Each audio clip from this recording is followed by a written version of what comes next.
So what I'm going to do right now is I'm going to crunch 1,400 years of Islamic history in 5 minutes and make it as exciting as I can possibly make it. Because I hated history when I was a little girl. At this age, I appreciate history. And now I understand why they say those who don't learn from history are doomed to repeat it. In order for you to understand why Western civilization is very different than the Islamic world, you need to understand the history of Islam.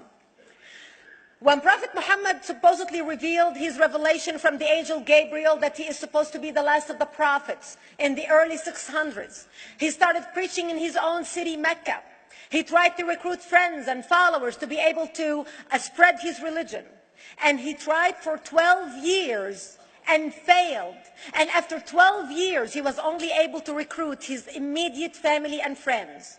So he decided, if I go to Medina, which was the Jewish hub of Arabia, the business hub where the Jews lived, if I go there and preach my religion to them, if they accept me, that will buy me respect and stature between my own people, and they will accept me. So Prophet Muhammad started borrowing a lot from the Old Testament to make his religion more palpable to the Jews, to make it a lot similar. This is why you see a lot of similarities between Judaism and Islam. For example, Jews don't eat pigs, Muslims don't eat pigs. Jews pray a few times a day, Muslims pray a few times a day. Jews fast on Yom Kippur, Muslims fast on Ramadan. And this is why you started seeing a lot of good writing in the beginning of the Quran when Prophet Muhammad was saying all the good things about the people of the book. He took his message and went to Medina trying to recruit the Jews, talking about the people of the book, talking about how similar the two religions are. When they refused to accept him and follow him as the last of the prophet, that's when he turned against them and started killing them and started expelling them. That's when Islam went from a spiritual movement for the first 12 years of Islam into a political movement cloaked in religion after the year of the Hijrah, after Muhammad went to Medina and the Jews did not accept him. He became a military warrior and declared war on them and started expelling them. Jews and Christians became dhimmi, or second-class citizens. They were only allowed to stay alive and not be killed only by paying the jizya, or the protection tax. So they had a choice: convert to Islam, or if you want to stay alive, you have to pay the jizya or protection tax, living as dhimmi in the Islamic nation. Christians and Jews could not ring church bells. Jews could not blow the shofar. Christians could not ring church bells. They could not pray publicly. Christians and Jews could not gather together and build new churches or new temples. And the way they paid the jizya, or the protection tax, was in a monthly ceremony where they would get together downtown and the Jew would kneel on his knee and hand his goods to the mullah, who would take the goods as the price for buying the protection. And in many areas, Jews and Christians were given necklaces to wear as a receipt that they paid their jizya, or their protection tax. Jews considered najis under Islam. Najis is bodily fluid. Najis is garbage. Najis is dogs. Najis is dirty. So Christians and Jews were treated as second-class citizens. Islam continued to grow. As Islam grew, more people became dhimmi, or second-class citizens. Jews and Christians were given identifiable clothing. The yellow star, which was given to the Jews, that most people think is a German invention. It was actually an Islamic invention in the 9th century in Iraq by the second Khalif al-Mutawakkil of Iraq, who invented the yellow star for the Jews to be identified as they walked down the street. Because Jews were considered najis, if a Muslim man or a Jew walked on the same side of the street, the Jew had to cross the other side so the Muslim man can walk, so he's not dirtied by the filth of the Jew. Christians were given the zunnar, the belt, which most of you men are wearing right now. That was an Islamic invention for the Christians. Islam continued to grow. They went all the way to Jerusalem. They conquered Jerusalem. Christians couldn't ring their church bells in Jerusalem. The Pope in Rome in 1090 told the Christians, how could you sit idly by and allow your brethren to suffer like this in the Holy Land? You need to go liberate the Christians. You need to go help the Christians. That's why the Crusaders were launched. The Crusaders were not launched because they just felt like waking up in the morning and going and converting a bunch of Muslims or beheading them. The Crusaders were launched to liberate Jerusalem. And they were able to liberate Jerusalem for less than 100 years before Salah ad-Din al-Ayyubi, Saladin, took it back, and Jerusalem remained under Islamic control until 1967, when the State of Israel liberated Jerusalem, where Christians, Jews, and Muslims could pray under the same sky.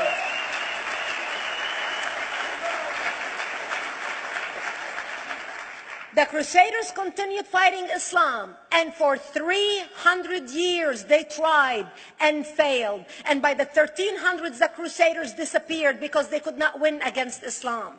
Islam continued to expand. They went all the way to Central Europe. They went all the way to China. They went to India. They conquered Spain. They changed the name of Spain from Spain to Andalusia.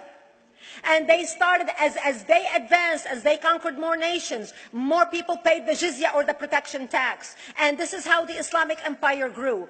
It went all the way until they were stopped at the gates of Vienna on 9/11. 9/11 is not a date that Osama bin Laden just picked out of a hat. 9/11 is a symbolic date in the Islamic calendar. By the 1600s, Islam had covered more of the earth's surface than the Roman Empire did at its peak. Between the 1600s and the 1800s, the Europeans were experiencing the European Industrial Revolution, where the Europeans were able to invent products on factory lines, where they are able to make money and sell products, which gave them the money to build a strong army in order to fight the Muslims. And that's how they were able to stop them at the gates of Vienna on 9/11.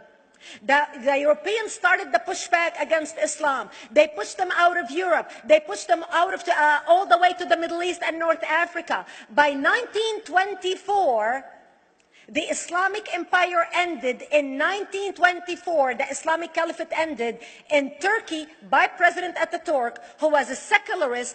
He ended the Islamic Empire, and he gave women rights to vote. He gave women a right to an education, a right to work, a right to choose a husband. He forbid women from wearing the hijab. He forbid men from wearing the beard. The Muslims hate him so much that they consider him a Jewish agent, because they believe that his mother in her bloodline was Jewish, and that was the influence on Ataturk.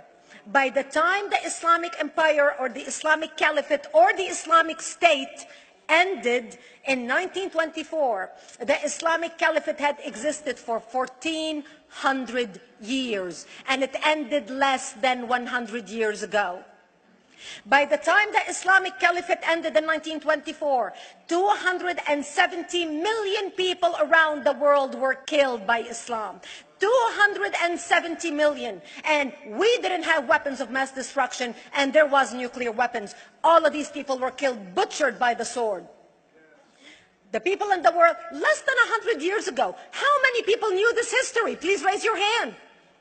We in America have failed to educate our children about history. We in America failed to educate our population about history.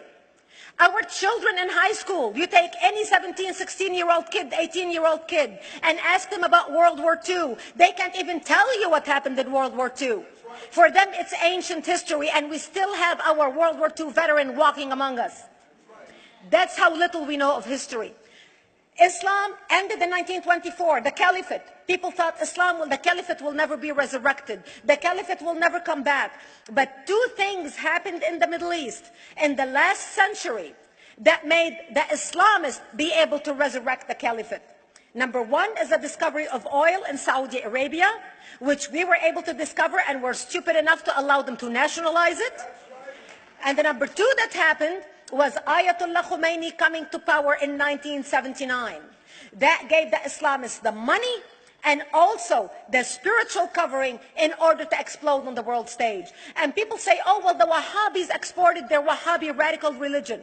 The Wahhabis are the name of Wahhab. They're not a different sect of Islam. They follow the authentic preaching of Prophet Muhammad, the way Prophet Muhammad lived and practiced his religion. This is why neither you or me or any infidel can step a foot in Mecca, because as far as they're concerned, we are filth. And as infidels, we're not allowed to step a foot, not President Obama and not anybody else.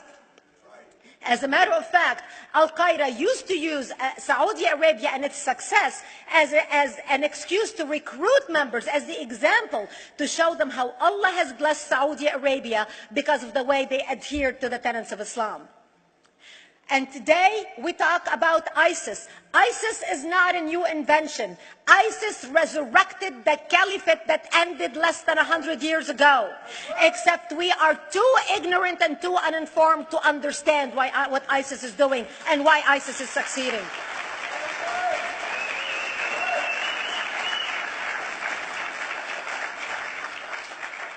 Two things you need to understand about Islam and the principles of war in Islam. One is the law of taqiyya, which means lying and deception. It means that a Muslim man can lay his hand on the Quran and swear that he is telling the truth, knowing that he is lying, but also knowing that the Quran will forgive him because he is advancing the cause of Islam. The second thing you need to know about is that the Treaty of Al-Hudaybiyah, which is an Islamic principle of war and a model on how to deceive your enemy when you have to sign peace treaties with your enemy. And it is based on an example by Prophet Muhammad. Prophet Muhammad was attacking the Meccans and their caravans when he was living in Medina. One day he attacked them because this is how he got the goodies. He would attack them, rob them, and spread the goodies among his men. And this is how he was able to recruit, because this is how people made money without working. And so he attacked the Meccan caravans. When he realized he's not able to defeat the Meccans in that city of Al-Hudaybiyah, in that place, he signed a 10-year treaty with them. Does that sound familiar? A 10-year treaty with them that says he will not attack them, he will have peace with them, he will not declare war on them. Muhammad used the treaty for 2 years to build his military, strengthen his army, and when he realized he was strong enough to attack his enemies when they least expected it, because they thought they had a peace treaty with Muhammad, he broke the treaty, attacked them 2 years later, and Mecca fell within 24 hours because they were not expecting the attack. And that became a principle of war in Islam. And to give you an example of how that is practiced, this is why anything signed with Iran means nothing to them. And to give you an example of how this law has been put to use in recent history, Yasser Arafat, who's not an Islamist, but he is a Muslim, met with the Israelis and signed the Oslo Accord in 1993. Remember all the handshaking at the lawn of the White House? The Oslo Accord, Yasser Arafat used the peace treaty, the Oslo Accord with Israel, to get Israel to bring him back and give him his territory, finance his military, train his police, and give his police the weapons. Yasser Arafat broke the Oslo Accord 8 years later, didn't even wait 10 years, and declared the second intifada in 2000, and all hell broke loose. He used the same treaty to win and deceive against his enemies and deceive his enemies. When Jordanian press, after Yasser Arafat signed the Oslo Accord with Israel, and Egyptian press would interview Yasser Arafat, and they would say, how could you sign a peace treaty with the devil? How could you sign a peace treaty with the Jews? Yasser Arafat will tell them, remember Hudaybiyah. That's all he would have to say. The whole Muslim world knew exactly what Yasser Arafat was talking about. We in the West and the Jews in Israel, it was over their heads. Nobody understood what Hudaybiyah was referring to. And this is the type of deception that we are dealing with. So when Iran signs a peace treaty with the United States for 10 years, they are using us as useful idiots, as gullible, ignorant people who are signing a peace treaty with the devil in order for Iran to continue her thing. In this deadly game of thrones, there's no place for America or for Israel. We don't have to gamble with our future and with our children's future. Elie Wiesel. And I wish I could promise you, Elie, that the lessons of history have been learned. That is why it is so important to be wise about who we're going to pick in the White House next year.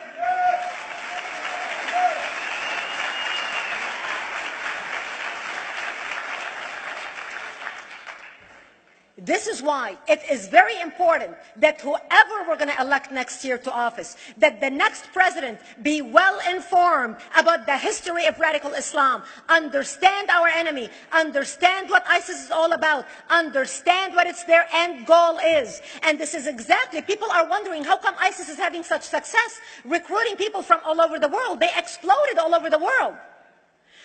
The Pew Research did a poll. And of course, the Pew Research is not Brigitte Gabriel, is not Fox News, is not Tony Perkins.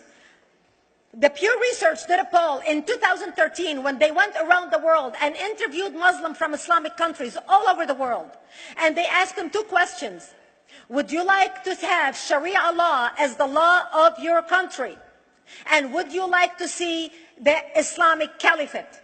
And remember, this was in 2013, before ISIS. The 5 top countries in the world, in the Islamic world, the 5 top Islamic countries: Indonesia, 204 million Muslims; Indonesia, Pakistan, Egypt, Nigeria, and Bangladesh. 77% of Muslims interviewed in these Islamic countries, 77% want the establishment of Sharia law and want the establishment of an Islamic state. That means 77% of the world, quote, moderate Muslims agree with the establishment of ISIS and what ISIS is doing. Let's not fool ourselves. This is very important, that whoever we're going to elect is going to be somebody who is strong on national security, who's going to put America first, who's going to make America great again, who's going to send a strong message to the world. The minute he walks into office, whoever we elect, that the world is going to realize that this person you're not going to mess with, because he could care less about what you think, what the UN thinks, what the world thinks. They can all go to hell. We care about America and only the United States of America.